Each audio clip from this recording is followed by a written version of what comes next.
Hey guys, thanks for joining me today. I'm here with a student in my print on demand course and private community, Karem, and I invited him to be here because he has been killing it lately. And fun fact, well, actually, I'm gonna let him tell you, but Karem, thank you for being here, man. And do you mind letting us know how long you've been doing print on demand for? Yeah, hey Ryan, it's a pleasure meeting you. I've been in the print on demand game since March of this year, so just a few months now. Yeah, it may seem like a while, but for real, like anytime we learn new things in life, I feel like, we go to college for 4 years. We start as a freshman, we go to sophomore, junior, senior.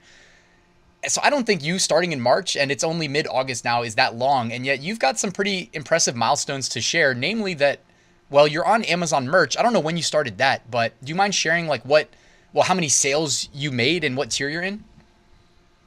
Yeah, I'm currently I started Amazon merch July 21st was when I got my merch account. So just over 3 weeks now, and I am in tier 10. And I've already got 120 sales on Amazon merch since that time. I feel like everybody just rewound the video and they were like, did I hear that correctly? So 120 sales in about 3 weeks time. Yep, that's correct. All right, so the first thing that I think everybody wants to know is what in the world is your secret? You don't have to give us your niches. I would never ask my guests to reveal that, but like what is going on here? That's crazy and that's super impressive. Yeah, thank you. So it's really about the kind of the niche research and getting a little lucky. So preparation meets opportunity is what they always say, right?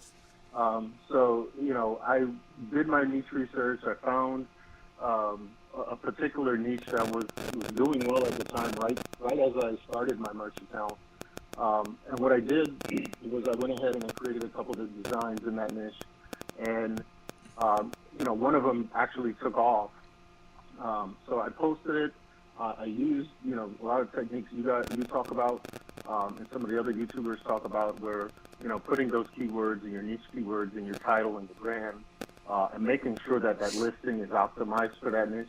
And then once I posted my listing, I went ahead and leveraged my network, my own personal network, and I reached out to a few friends. I let them know, hey, starting this new business, starting this new opportunity with Amazon, and it's a kind of tiered system, and I need your help to get to the next level. And I sent out a bunch of texts and stuff to my network and my people, and of course the people that I have around me are awesome, and they help support me. And within that one shirt, they bought 4 of those in the first day, and I think that boosted that shirt enough. I went to bed that night, feeling good about the niche and the design that I made. And I woke up and I used the Productor extension to kind of keep monitor of my merch. I woke up and the Productor extension showed that I had 61 sales that morning, right after I launched. Whoa. And I thought there was a bug. So I was like, this can't be right. This thing is way off, right? And sure enough, I logged into my merch account and the sales were real. So That's crazy, man. And it honestly doesn't get talked about enough. And it shouldn't be frowned upon for any reason. Like, you are allowed to buy your own merch products. Your friends, your family are allowed to buy your merch products. Amazon doesn't want you gaming the review system, but that exists right. independently of buying a merch product and sharing it with friends and family and whatnot. So, like, what you did is perfectly okay. And honestly, any little edge you can grind out. For instance, if you're in what you think may be an upcoming trend and you have a couple people that you know in your life that would like the shirt and you have them purchase it from you, nothing wrong with that. And I love the success that you were able to achieve. I mean, you basically doubled the numbers since then. Are you in any other niches? Yeah. So since then, I went into another niche, basically the back to school niche, which is a huge one, of course.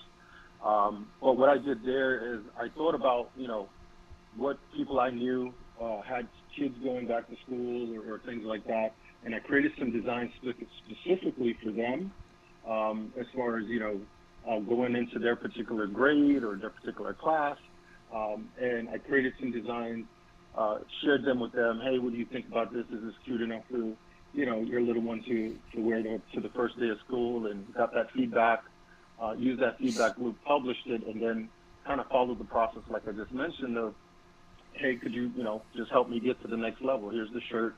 It's on Amazon. It's, and I price it to the minimum, right? So that 13.38 I think is the price. So I'm really just doing it at cost because for me, when I came in and learning from you and everybody else, it's all about tiering up, right? So I didn't want to try to make a gain a profit now because that's not where the money is. The money is later on when I'm at tier 1,000, right, or higher. So I did that, right? So I leveraged my network. I found some people to make designs for, matched it, and again sold a couple there, and then got a couple more organic sales right behind it because you start to see the sales momentum happen on Amazon. Yeah, and Amazon can achieve like crazy scale. You know what I mean? If you're in some of these Yeah. niches that just have such crazy high search volume. So yeah, I mean, even thinking of it as like almost an investment, like I mean, in this case, you didn't have to do it, but if you actually had to like pay people to buy your shirt, like even that could pay off by improving your organic rank. Nothing sends a stronger signal to the algorithm than a sale.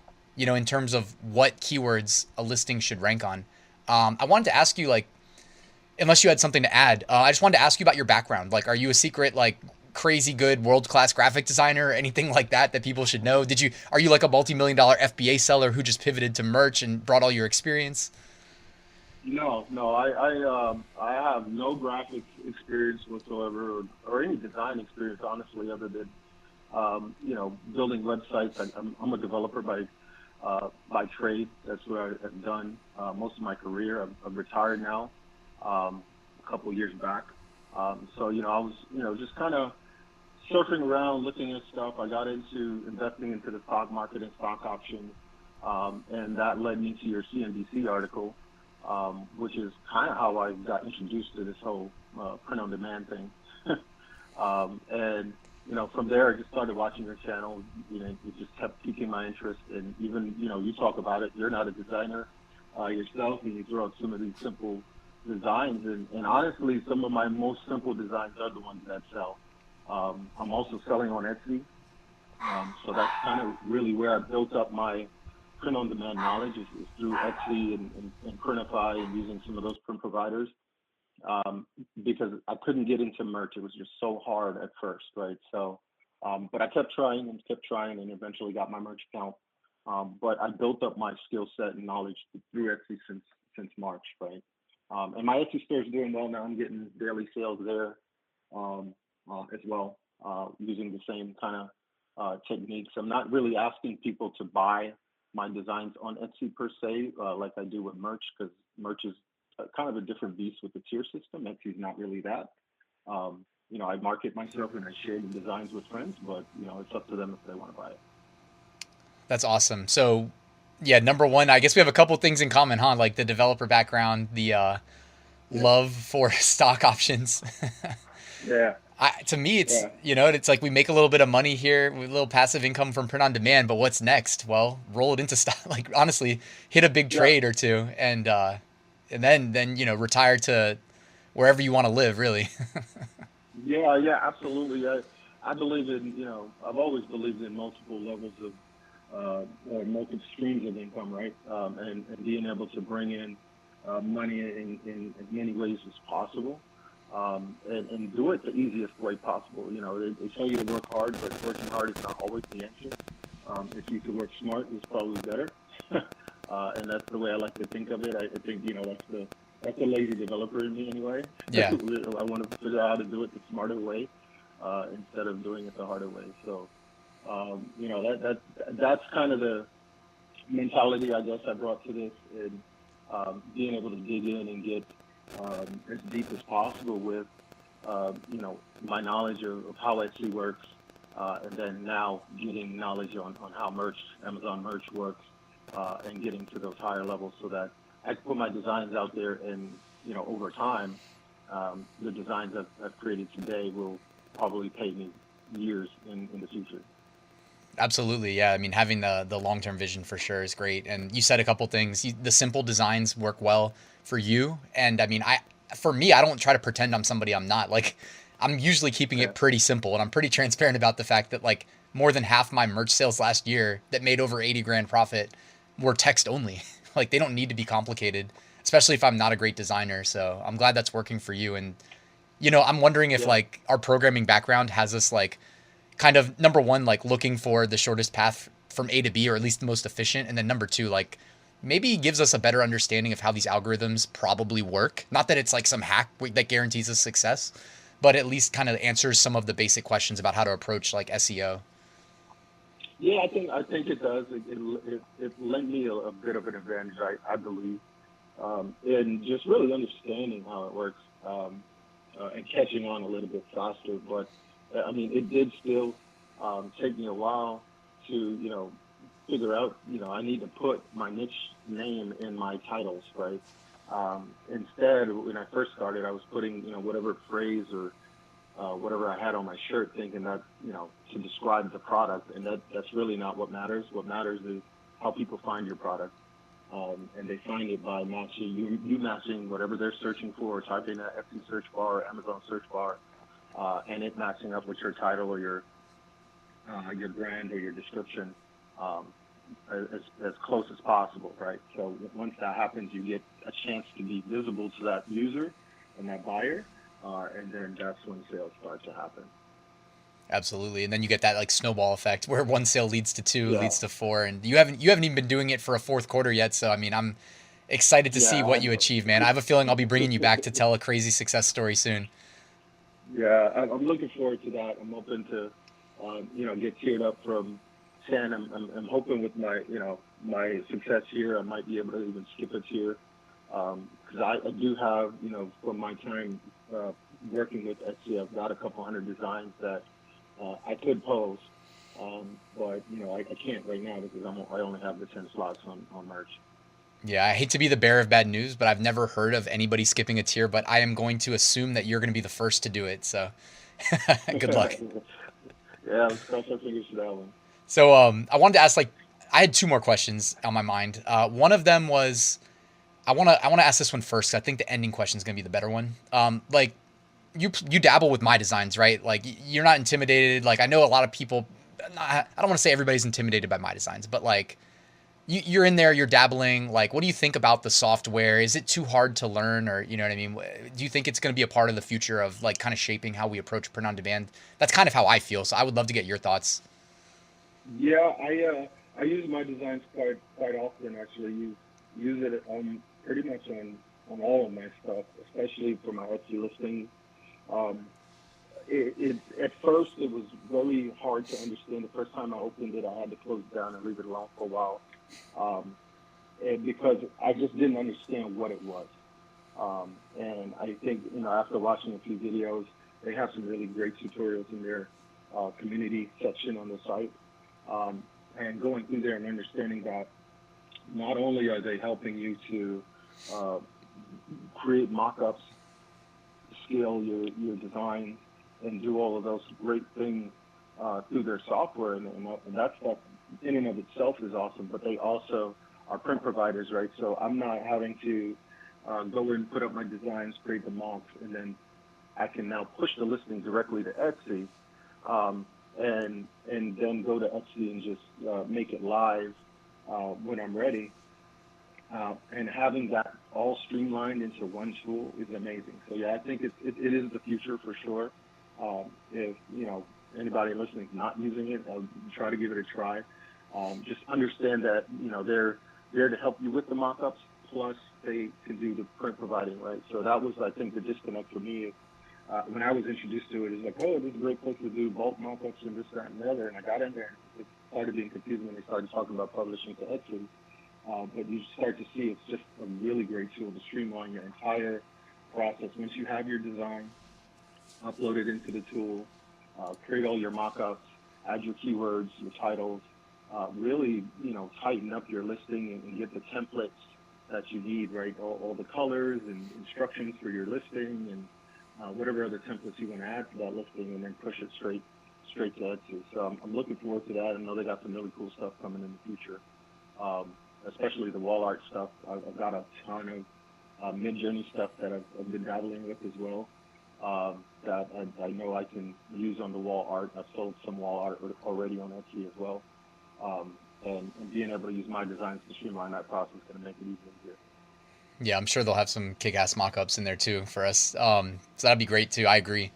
The last question I wanted to ask you was, because I know you're not the only person that is either retired or, looking forward to retiring soon, that is looking to, have some income coming in. And let's be honest, like print on demand, I don't think it's that boring. It doesn't have to be boring. You know what I mean? I wouldn't like dread waking up and building a print on demand business every day. So like, what kind of guidance can you offer to anybody similar to yourself that is either retired or looking forward to retiring soon, that wants to kind of follow in your footsteps to get started and add some additional income streams? Yeah, like I said, I got into this stock options thing, and I'm still very much involved in that. I trade every day. So for me, it was finding something I enjoy doing, right? And I truly enjoy doing the print on demand because it helps to trigger the creative side of my brain, which I was using quite a bit in my day-to-day work as a developer.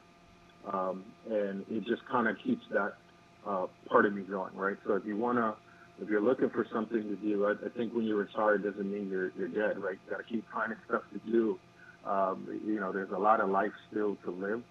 So you got to find something that kind of keeps floating your boat and gets you excited when you wake up in the morning, even though you don't have a day job. And for me, this, trading stocks and options is one. And then this print on demand is the other thing. I really focus on the print on demand stuff in the evening after the markets close, right? And then I'll go in and if I'm watching TV or whatever, I'll maybe do some research and look at that. I look at it as just, supplemental income, right, to what I've already planned for retiring and being on the sidelines, right? So, adding this to it and having passive income come in, I'm maybe looking forward to using this for some future travel or whatever else lifestyle thing I want to splurge on later. So that's how I look at it. I'm not depending on it as my primary per se right now, but I can see it becoming that. And if you treat it like the business that it is, then that's where you'll end up. No, I love that. And I said I didn't have any more questions, but I guess I'll queue an easy one up and a fun one up. All right. End of the year, or actually January 1st, 2024. Is the stock market higher or lower than it is today? Oh, good one. S&P, like 4,400 or so. Where are we going to be? Oh, that's a tough one. I'd say we're going to probably go down here in the next 3 or 4 months. We might end up flat to where we are right now at the end of the year. All right, interesting. So, yeah. You took the third option. Yeah. I'm an options guy, so we trade up, down, and sideways, right? So, that's the third part of trading that most people don't even talk about. Right. And being able to leverage the options to take advantage of a lot of the sideways motion in the market. Yeah, and that's why I would never personally ever try to teach like an options course. It's just too nuanced, man. Yeah, there's a lot, and I learned from some of the best that did it too. So, it's definitely something that will keep you going. Yeah, no, I love that. That'll definitely be in my future, no matter what. I spend a lot of time following the markets on a day-to-day basis. So, yeah. Cool, man. All right. Well, I really appreciate your time. And is there anything you want to plug as we wrap up? Anything at all? No, I don't have any plugs. You can find me on Instagram at RimskyDon, RIMSKY_Don. If you want to follow me there. And Twitter, I'm at Livehands, LIVEHANDS. So those are the two places that I'll post stuff from time to time. And people can find me there. But no, other than that, I'm just doing what I got to do here and staying positive. And I just hope everybody stays positive and keeps pushing forward in their dreams and their businesses. Nah, I love that, man. I'm gonna plug. I'll put clickable links to your socials in the description. I honestly thought you were gonna be this other guy on Twitter whose name is like POD Creator, because like he No, posts, dude. He's just like me, man, and like you probably, because he's posting his he's posting his print on demand sales every day. But he also yeah. follows like every single like financial Twitter person that I follow. So it's just funny that No, man, I thought you that's were gonna say awesome. you were him. No.